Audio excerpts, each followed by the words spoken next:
کپ عمر مړی دل غواړي دانشتنو یا د مرګ خلاصې دل غواړي دانشتا د اوربشو نه غنم نه پیدا کیږي نو که ازغي کری او ګل غواړي دا ملګرو الله تعالی وی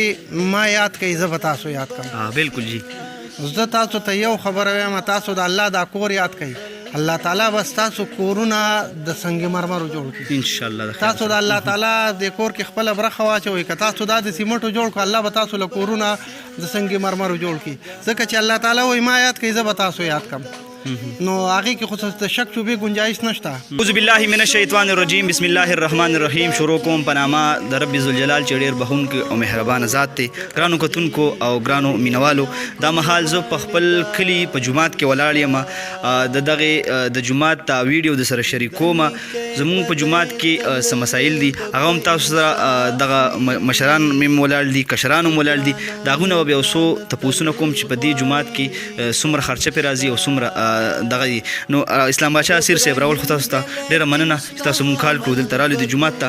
تاسو راته صرف په لنډو الفاظو کې دا ووایئ چې تاسو په دې جومات کې څه مسلې دي او څه دې کتونکو سره یې شریک کړي. ډېره مننه بلال جانه، الله دې خوشحاله ساته، قدردان شي، ځکه چې ته په یو داسې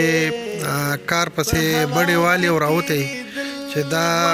د دنیا پیدا او ذاتي لالچ نه دی، بلکې دا یو داسې پیدې د پاره راوتی چې د یو نه ختمېدونکې د هغې پیدا ده او هغې دپاره راوتی، او بلکې دې جومات کې کار دی. تاسو سپیشلی دې دپاره دغه کوئ، دې کې دا برنډه جوړېږي او په دې خرچه راځي ډېره زیاته، کم از کم 5-6 لاک روپۍ پې لګي. نو دې له خو کسانو پکې د خپل وس مطابق هر څنګه لکه مرسته روانه ده، بل زموږ دا کلی دی لکه هر سړی دونه تکړه نه دی چې وکړي په یو کس باندې کېږي، نو نه د کلي دا خلک لکه دومره دی. نو مونږ ستا د دې چینل په وساطت باندې څومره خلک چې دا ویډیو ګوري د دې شیشې په ذریعه یو پیغام خورو چې هر سړی دې پکې د خپل وس مطابق څومره چې د چا وس دی هغه دې پکې امداد وکړي، دې کې د خپله برخه واچوي. او دا یو داسې خبره ده چې تر کومې پورې دا دنیا آباد وي، په دې دنیا د آباد لګي نو مونږ به نه یو،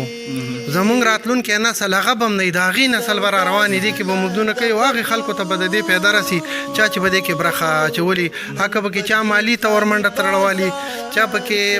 جاني طور څه خدمت کړی. اوس دا کومه منډه تړله ته وې دا هم د دې دپاره یو کوشش دی. نو انشاءالله د دې به تا ته هم دغه میلاویږي، هغه خپله برخه میلاویږي چې سم د الله تعالی طرف نه مقرر ده. خو ټولو ملګرو ته زه د زړه د تله یو اپیل کوم چې په دې کې خپل وس مطابق خپله برخه خپله حصه واچوي. او دا هغه کار دی چې مونږ د دنیا دپاره ډېرې منډې تړلې وو، ځان له مونږ خو دا زمونږ یو غټه کمزوري ده، مونږ ځان له کو 3 چته جوړو خو 3 مرلیزې د مقبرې دپاره نالو. دا ولې جومات دپاره لکه جومات له هغه دغه نه 3 مرلیزې نالو ولې د مقبرې د قبر ته زموږ خیال نه وي. نو زه درته هغه د قبر هغه ځای درته علمه کوم، هغې ته وګورئ. مونږ خو یم 3 چته بنګله جوړو، 3 مرلې مقبرې له ځای نالو، خو هغې قبر ځای ته وګورئ زموږ نه به دا 3 چته بنګلې پاتې، دا دنیا به پاتې وي، بیا به په هغه ځای کې پراته یو. نو کم از کم د هغې ځای دپاره خپل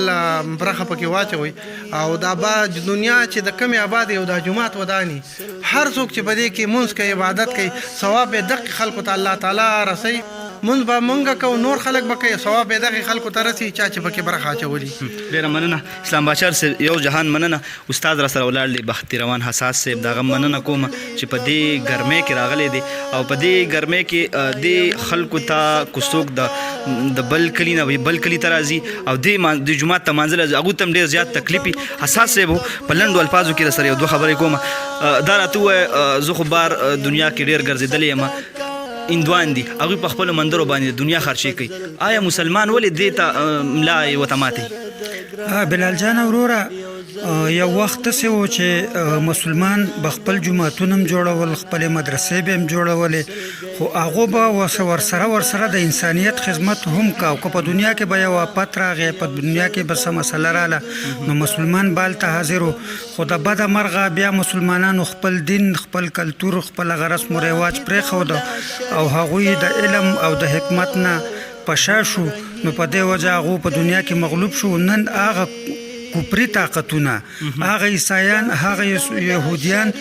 هغو ته دا شرف حاصل دی، دا مقام ورته حاصل دی که په یو ځای کې افت راځي، طوفان راځي، څه مسله نو هغو ځان رسوي او د مسلمان پکې اړو ذکر نه وي. او چونکې دا خو د جومات خبره ده، دا خو د الله پاک کور دی. دی کې که څوک یوه خښته ولګوي نو د دې مطلب دا شه چې هغه ځان له په جنت کې یو کور جوړ کړو،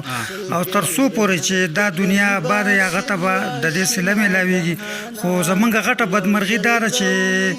په دې ټایم کې ذکر نه دی پکار، خو یاره ذکر بیا زه هم کوم. بیګا مې د نغمې خورې به انټرویو کته نو هغې وی چې یو کس ته تپوس وکړه چې ته افغانستان ته ولې نه راځې، نو هغې ورته وویل چې یاره زه کابل ته تللی وم او خلکو غټې غټې بنګلې جوړې کړې وې، خو چې د کور مخې ته بیا کم روډ و نو په هغې کې بس خاوالي پراته و. نو هغې دا وی چې یاره مطلب دا ده چې یو سړی دومره کور جوړولی شي نو د کور د مخه دې هم پسې جوړه کړي. نو دا خو جومات ته زه څوک هم چې زمونږ دا خبرې اوري هغو ته زما دا درخواست دی چې زمونږ سره په دې کار خیر کې مرسته وکړي چې د الله پاک دا کور ودان شي. ډیره مننه ملګرو. زموږ سره بشیر ولاړ دی، هغه په دې جومات کې ډېرې هلې ځلې کړي دي او د دې لپاره هر ځای ته چاندوله د هغه سره پکې یو دوه درې خبرې کوو. بشیر صاحب دا راته ووایه چې څومره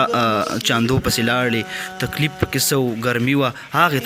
راته لږ بیان کړه. بسم الله الرحمن الرحیم. دا خو د ګرمۍ موسم دی چې کم ځای ته ځي او بیا د پشکال میاشته، طوفانونه دي، بارانونه دي، خو چې کم ځای ته مونږ تللي یو نو زمونږ سره چې چاته م د جومات په باره کې وینا کړې هغوی چا سره مرسته کړې ده؟ او جی مرسته ډېره کړې ده. ډېر خلک په داسې وو چې مرسته یې نه ده کړې. ډېر خلک ودي چې دنیا هر څه الله پاک ورکړي ده، په هغې کې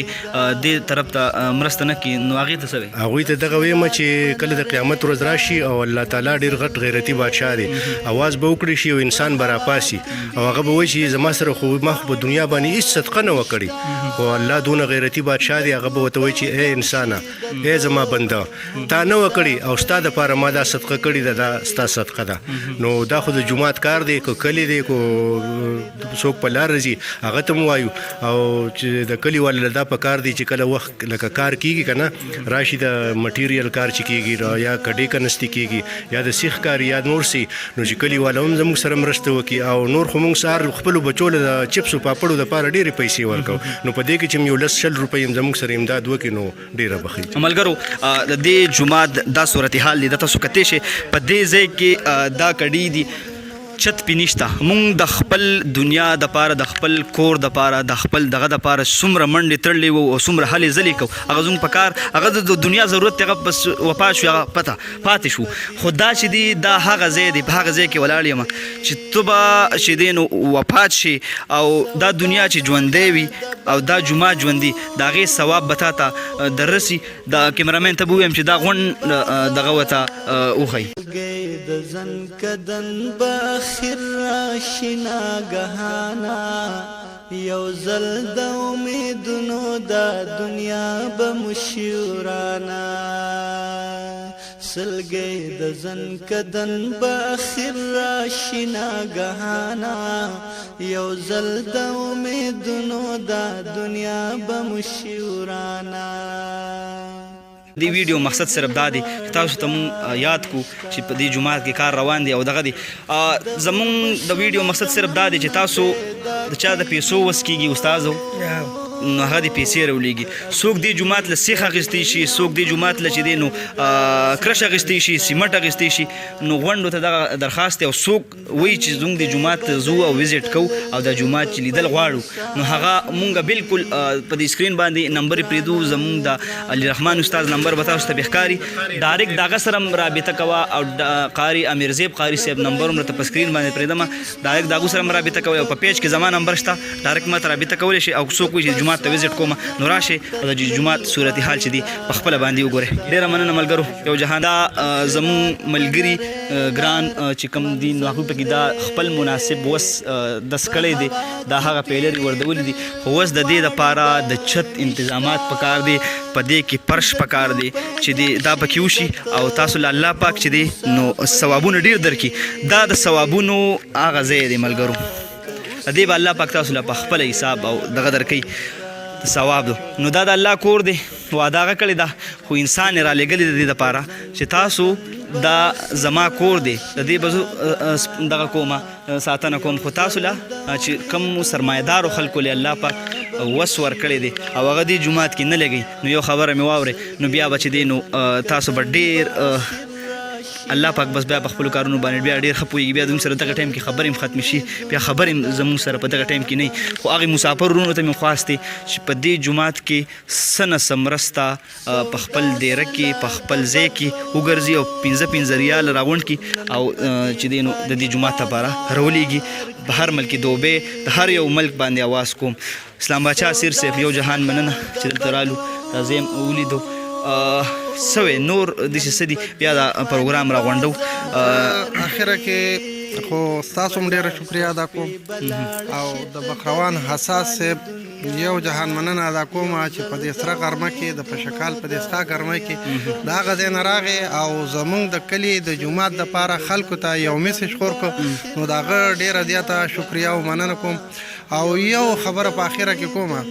ملګرو الله تعالی وایي ما یاد کوي زه به تاسو یاد کوم بالکل جی زه تاسو ته یو خبره وایم تاسو د الله دا کور یاد کوئ الله تعالی بس تاسو کورونه د سنگ مرمرو جوړ کړي انشاءالله تاسو د الله تعالی د کور کې خپله برخه واچوئ که تاسو دا د سیمټو جوړ کړو الله به تاسو له کورونه د سنگ مرمرو جوړ کړي ځکه چې الله تعالی وایي ما یاد کوي زه به تاسو یاد کوم نو هغې کې خو د شک شوبې گنجایش نشته د زما د کلي خلک په هر هیواد کې چې دي په بار ملکونو ملیشیا دوبۍ هر ځای کې چې دي هغه د خپل کور او د خپلو بچو دپاره بار پراته دي دغه شان لږه لږه برخه د الله د کور دپاره وکړئ ستاسو د کورونو ستاسو د بچو به الله تعالی حامي او ناصر جوړ شي ډېره مننه مننه سیر صاحب اساس صاحب یو جهان مننه ستاسو تاسو په دې دومره ګرمۍ کې راغلي په دې شکال کې نو یو جهان مننه بل پروګرام په درانه خدمت کې بیا حاضرېږم ښه ساعت هم غواړم د الله په امان